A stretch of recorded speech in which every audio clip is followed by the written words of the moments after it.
E aí, galera da quarentena, como é que estamos? Tudo bem? Como vocês podem ver, eu ainda não consegui cortar meu cabelo em casa, ele continua bizarro, não é? É feio pra caramba. Sejam bem-vindos aqui em casa novamente, né? A barba não tá muito bem feita, né? Tá um horror. Afinal das contas, é isso.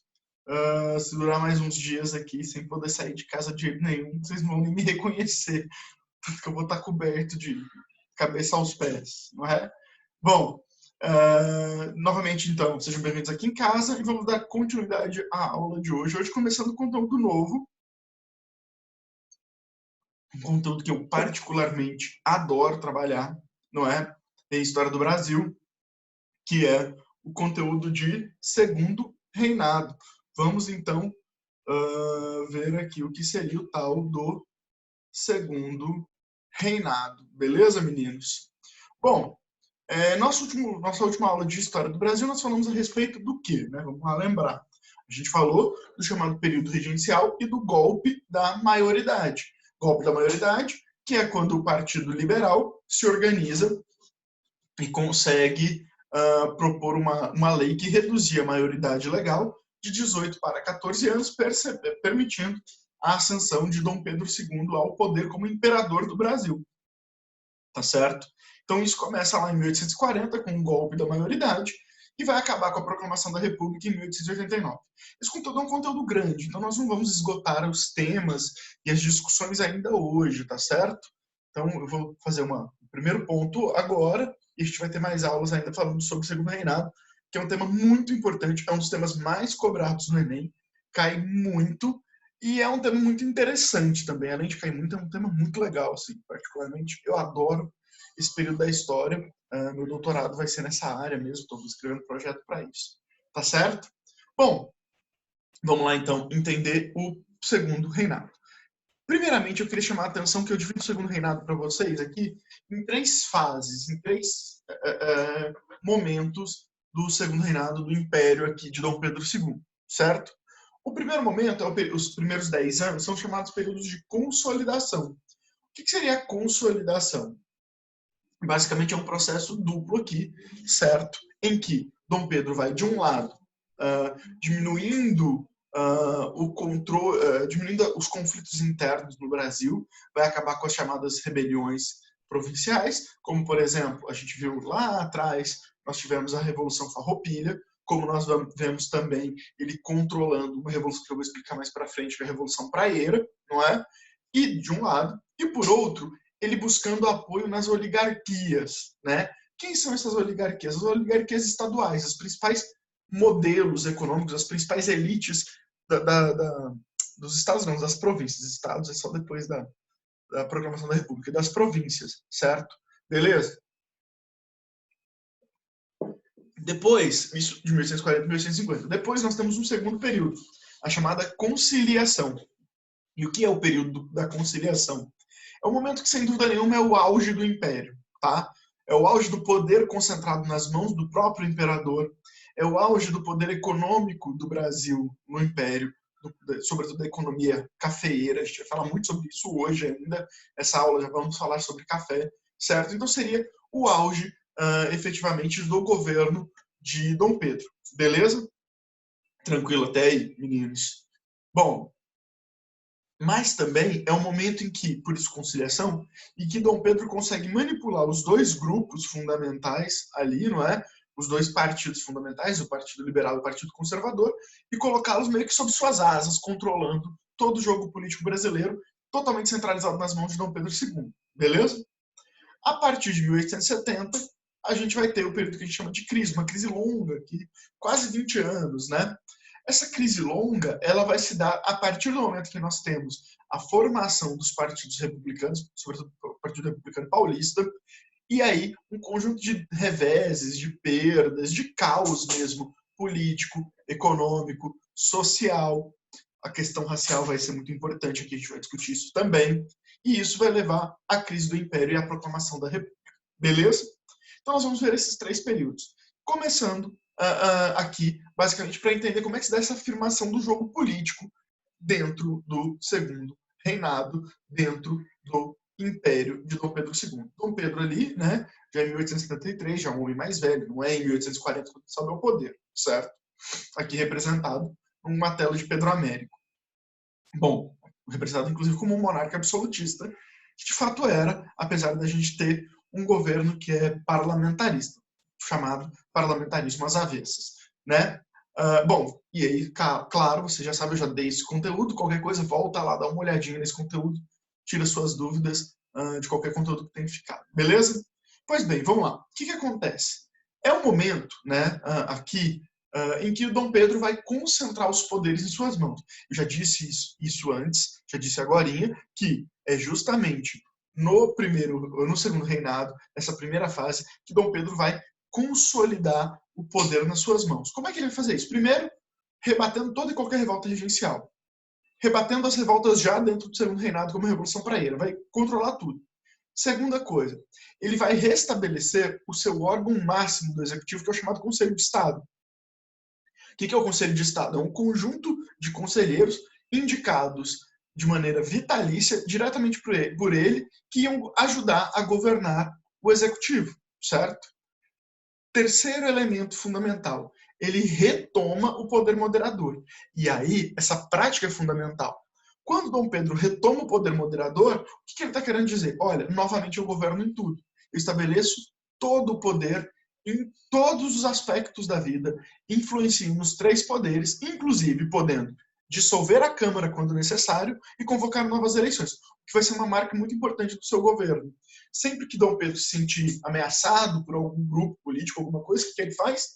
Ele dissolve a Câmara, convoca novas eleições, convoca um novo ministério, e o mais interessante, o ministério que ele convocava, independente do partido que era, né? A gente vai ver essa mudança constante de poder. Independente do poder que ele colocasse ali, o que acontece? Esses ministros iam eleger uma base na Câmara, tá? Porque eles manipulavam a eleição mesmo. Então era, de fato, um governo absolutista disfarçado de governo parlamentarista, beleza? Outro elemento, lembram do Código de Processo Criminal, aquele código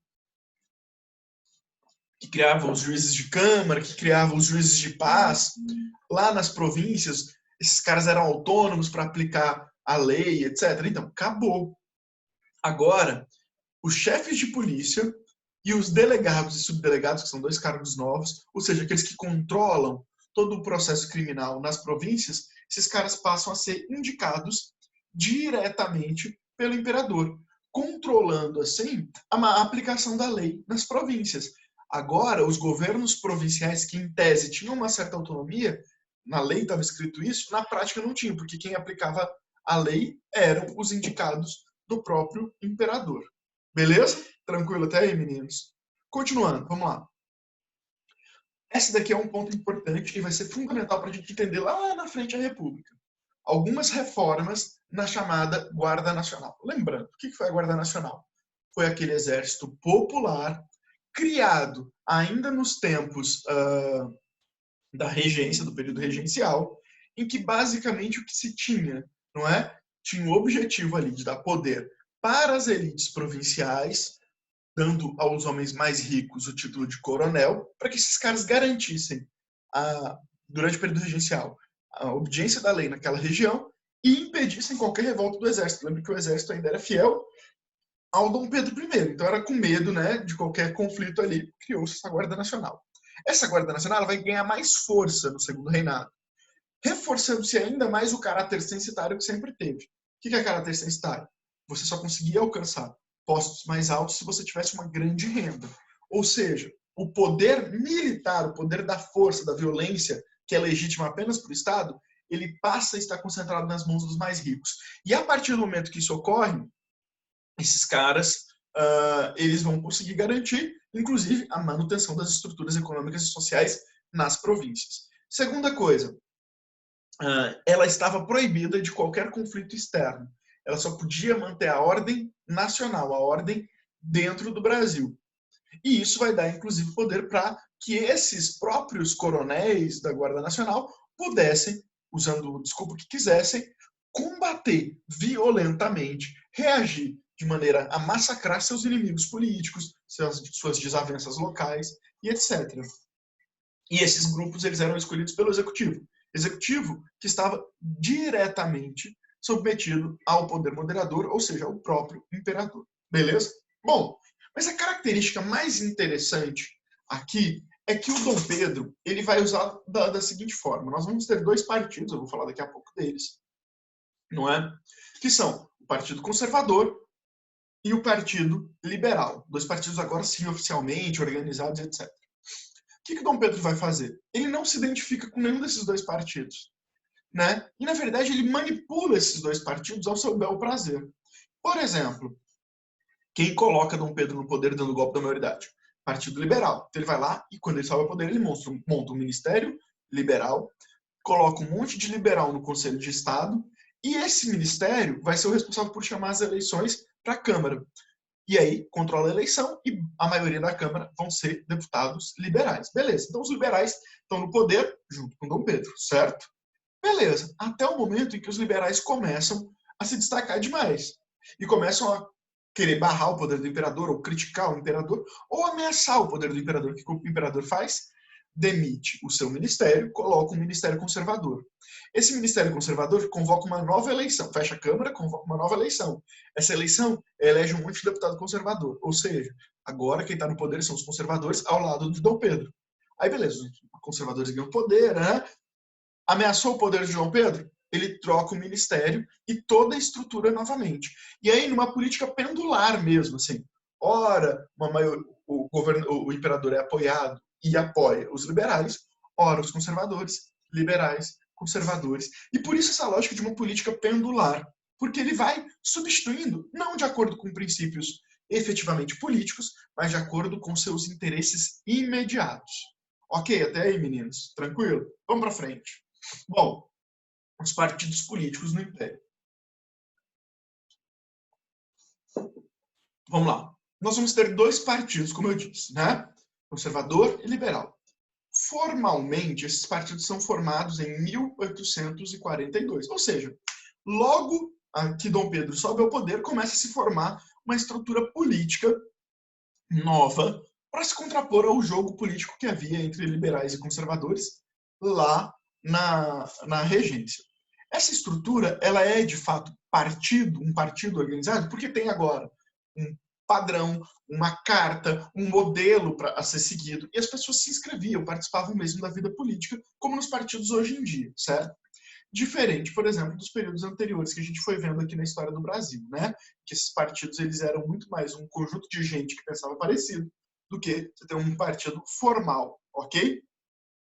O partido conservador, falou em conservadorismo. O que esses caras querem? Basicamente, eles vão ser favoráveis à manutenção das coisas. Conservador, em tese, o conceito de conservador muda muito ao longo da história, não é? A gente já falou até isso em sala, quando falávamos de outros contextos. O conceito de conservador muda, como contexto de liberal, de qualquer coisa, não é? De esquerda e direita. E esse conceito ele muda bastante. Mas, em geral, o que os conservadores querem?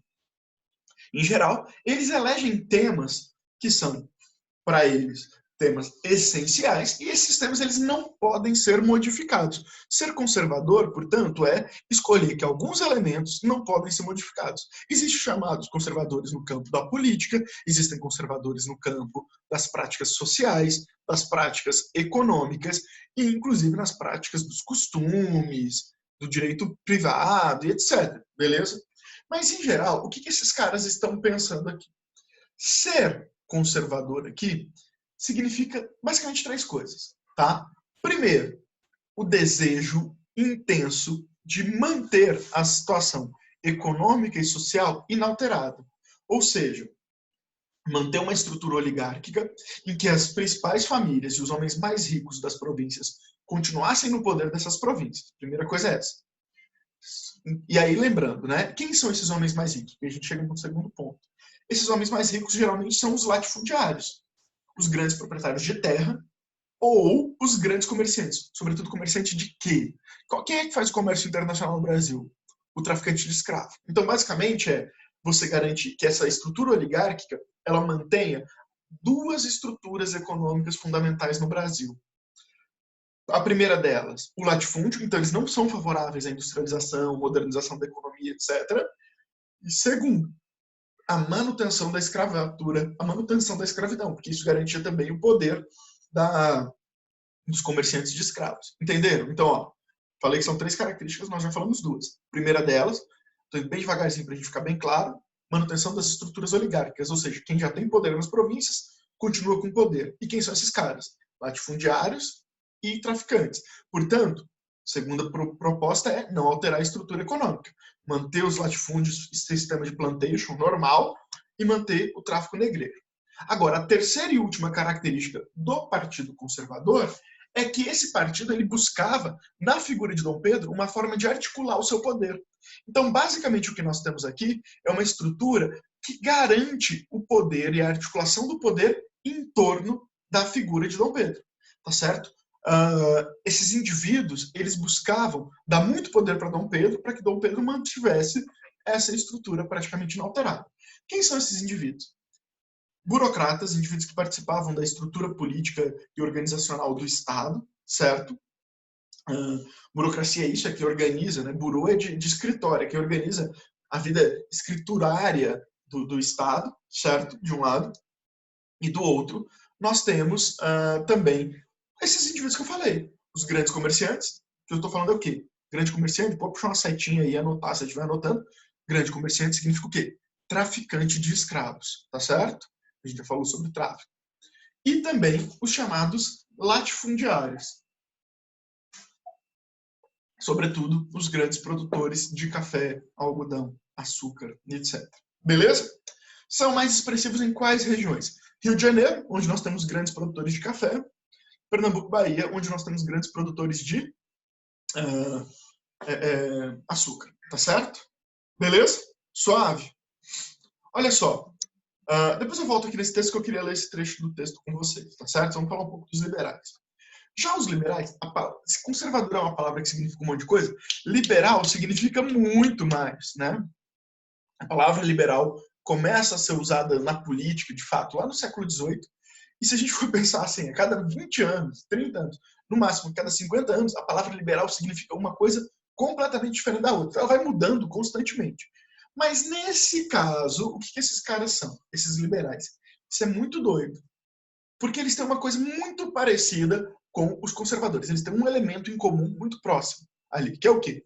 Também propõe uma manutenção da estrutura oligárquica. Ou seja, nenhum dos partidos políticos no Brasil estavam favoráveis a transformações políticas, econômicas e sociais amplas. Tá? Manutenção, então, das estruturas oligárquicas. No entanto, esses caras vão propor coisas novas. Em que sentido? Primeiro, federalismo. O ponto central é o federalismo. E aí é a grande distinção. O Partido Conservador queria concentrar todo o poder nas mãos do imperador e, portanto, no Rio de Janeiro.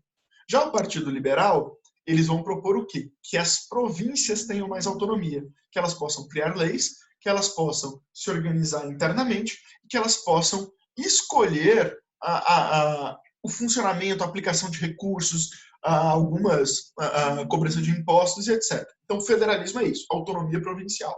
Esse é o ponto central e talvez a principal diferença entre conservadores e liberais. Beleza? O que acontece é que alguns desses liberais eram, de fato, mais liberais, no sentido de defender um outro sistema político. Em vez da monarquia, eles buscavam uma proposta republicana, e também alguns deles eram favoráveis à abolição. Muitos deles, inclusive, eram extremamente racistas e eram favoráveis à abolição por causa de racismo. Assim, tipo, olha, trazer negro para cá faz com que a nossa sociedade se atrase, então vamos acabar com a escravidão para não ter atraso. O que é um absurdo, né? Esse pensamento darwinista social, depois a gente vai falar sobre isso, mas, de certa forma, é o que estava na base da explicação, da justificativa para o Partido Liberal, para muitos liberais, melhor dizendo, defender a abolição. Beleza? Tranquilo? O que é interessante é que, a partir de 1870, o Partido Liberal se radicaliza. Tá? O que vai acontecer em 1870? O Convênio de Taubaté vai ser uma reunião lá onde vários políticos vão participar do Partido Liberal e vai ser criado, a partir do Partido Liberal Paulista, o Partido Republicano. Tá? O primeiro partido republicano no Brasil. E aí esses caras vão cada vez mais defender o quê? Então, a formação de uma república, a abolição da escravidão e uma mudança econômica mais radical também. Tá certo? Quem participa deste partido? Profissionais liberais, ou seja, professores, médicos, advogados, gente com uma instrução mínima, em geral, tá? Pequenos proprietários de terra, certo? Mas vocês perceberam que eu não falei que nem no anterior e nem nesse, em pobres, assim, né? Gente muito, muito pobre mesmo, gente que vive de, sei lá, de bico, etc. É porque essa galera não participa da vida política. Então eles não faziam parte dos partidos. Aí agora eu quero, já finalizado esses dois partidos, eu quero chamar a atenção para dois detalhes. Primeiro, aqui, ó, de um lado, um conservador, um símbolo dos conservadores, do outro, um símbolo dos liberais. E no meio, ali o Dom Pedro brincando de girar, de trocar eles. É como se ele fosse uma espécie de carrossel, onde ele vai trocando a posição desses indivíduos. Ora está dentro do governo, ora está fora. É aquilo que eu te chamei de política pendular, né? Beleza? E aqui, voltando ao livro do Boris Falso, esse livro também.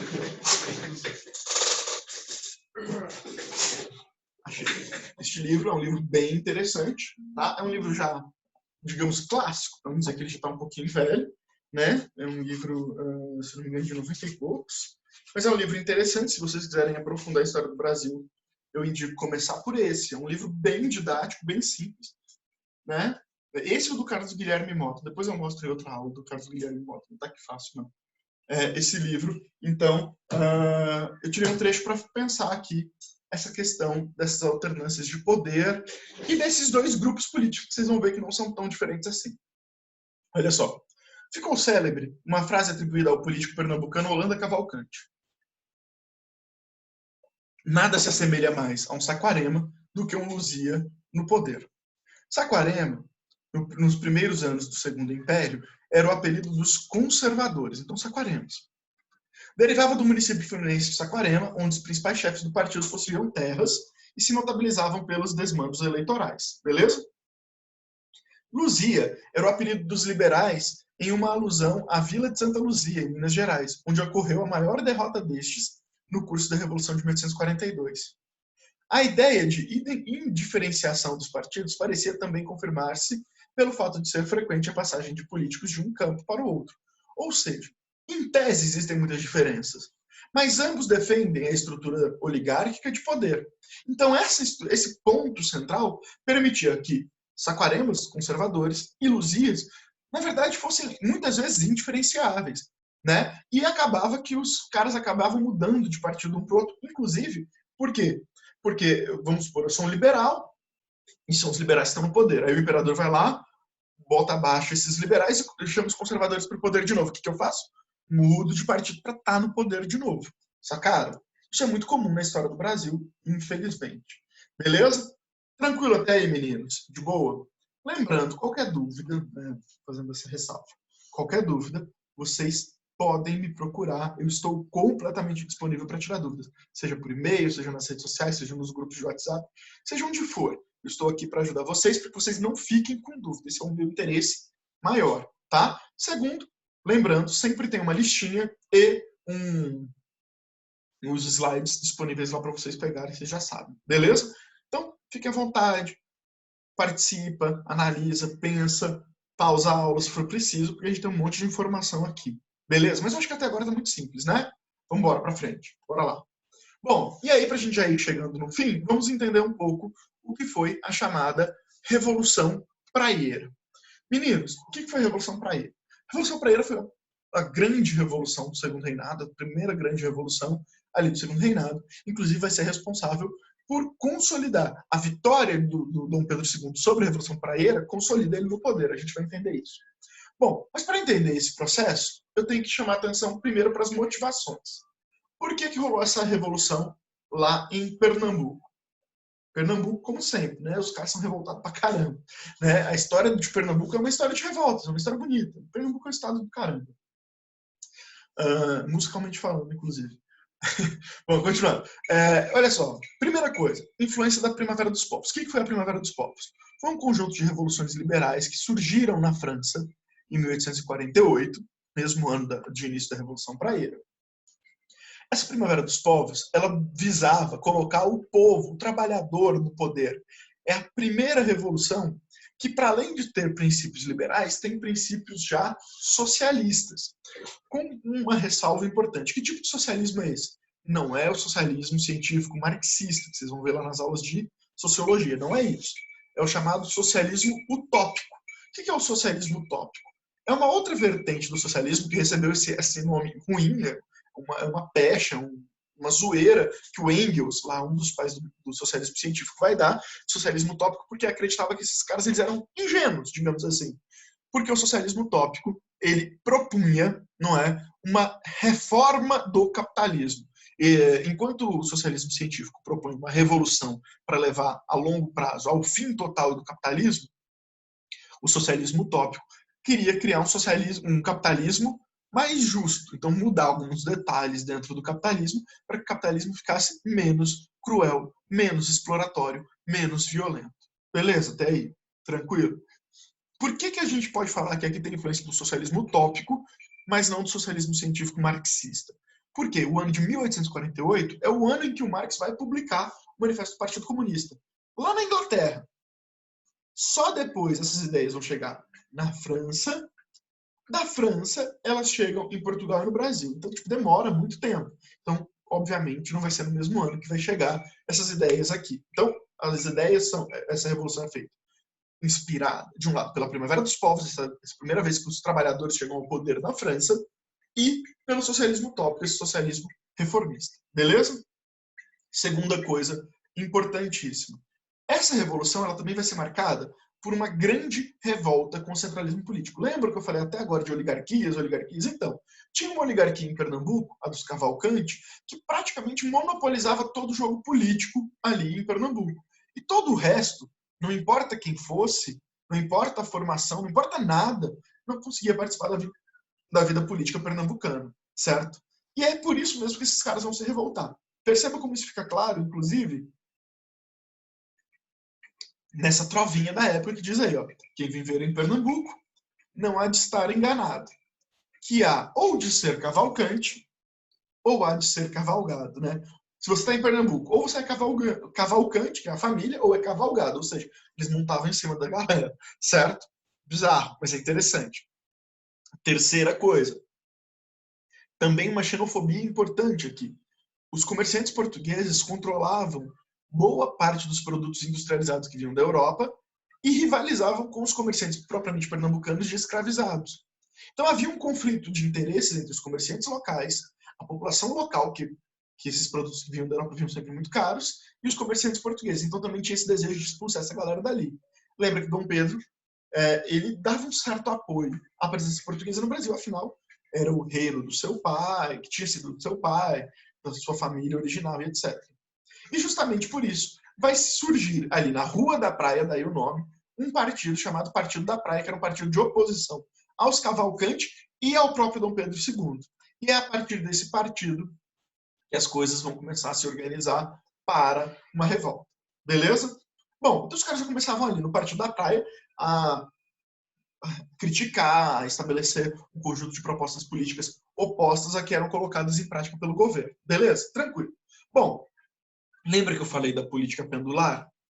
Então, estava um partido, o partido que estava apoiando o imperador era o Partido Liberal. Tanto é que você tinha um presidente de província, uma espécie de governador da época, né? Vai chamar de presidente de província liberal, que é esse cara aqui, ó, o Antônio Pinto Chichorro da Gama. Ele estava governando, não é, ali Pernambuco. Só que aí Dom Pedro, nessas trocas de ministérios, ele troca também os presidentes de província. E ele vai lá, então, e tira o Antônio Pinto Chichorro da Gama e coloca no lugar um cara chamado Pedro Araújo Lima. Parênteses. Não confundir com Araújo Lima, lá das regências. É outro cara, tá bem? Beleza? Esse que era um homem de confiança. Pedro Araújo Lima recebeu títulos de marquês, e depois de conde, visconde, etc. Porque era um homem de confiança do imperador. Com isso, quando há essa substituição, o que acontece? O Partido da Praia escreve um manifesto e espalha pelas ruas da cidade. Esse manifesto ficou conhecido como Manifesto do Mundo, porque ele propunha um conjunto de práticas que meio que colocavam o Brasil no mesmo contexto do mundo. Tudo que estava acontecendo na França, tudo que estava acontecendo nos Estados Unidos, tudo que estava acontecendo na Alemanha, que também teve uma revolta importante em 1848, tudo isso estava acontecendo ali, a gente até viu isso aí, não é? Tudo isso estava acontecendo, eles colocavam juntos, meio que equalizavam no tempo, digamos assim. Por isso, o Manifesto do Mundo.